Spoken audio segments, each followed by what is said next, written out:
L.S Lowry is one of the UK's most popular artists, famous for his iconic paintings of everyday life in the industrial towns of the north of England, more often than not, his hometown of Salford. Here's our top 5 things everyone should know about L.S Lowry. Lowry actually wasn't from Salford.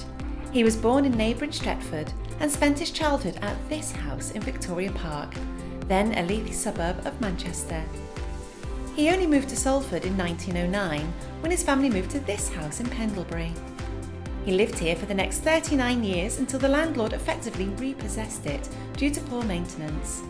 In 1948, Lowry took leave of his adopted hometown and moved to the more rural village of Mottram-in-Longdendale.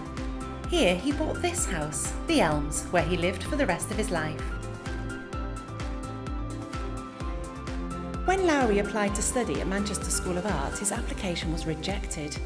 Undeterred, he paid for private tuition and also attended evening classes while working full-time as a rent collector. He loathed being referred to as a Sunday painter. He had, after all, worked hard to perfect his craft. In response to his critics, he is said to have replied, "If people call me a Sunday painter, I'm a Sunday painter who paints every day of the week." Lowry probably completed about 1,000 oil paintings and many more drawings during his lifetime. These cover everything from landscapes and seascapes to traditional portraits and idealised images of women produced towards the end of his life. Salford City Council owns the world's largest public collection of his work, with some 300 paintings and drawings on changing display at the Lowry at Salford Quays. His work features in the collections of major galleries around the world, including the Tate in London and the Museum of Modern Art in New York.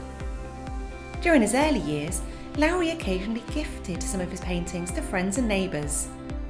Many of these works remain in private ownership and are passed down through generations.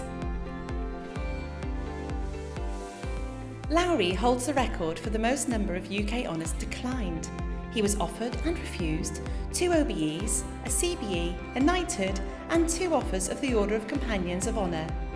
The accolades he did accept included the Freedom of the City of Salford, becoming a Royal Academician and receiving a Doctor of Letters from the Universities of Salford, Manchester and Liverpool. Lowry died of pneumonia on the 23rd of February 1976 at the Woods Hospital in Glossop.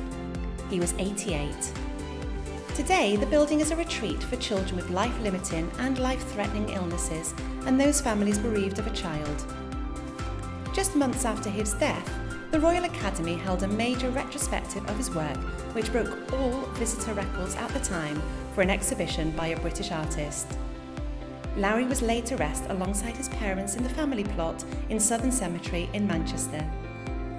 And that's it, our top 5 things everyone should know about L.S Lowry. You can find out more about his life and work at the Lowry in Salford. Come and see us soon.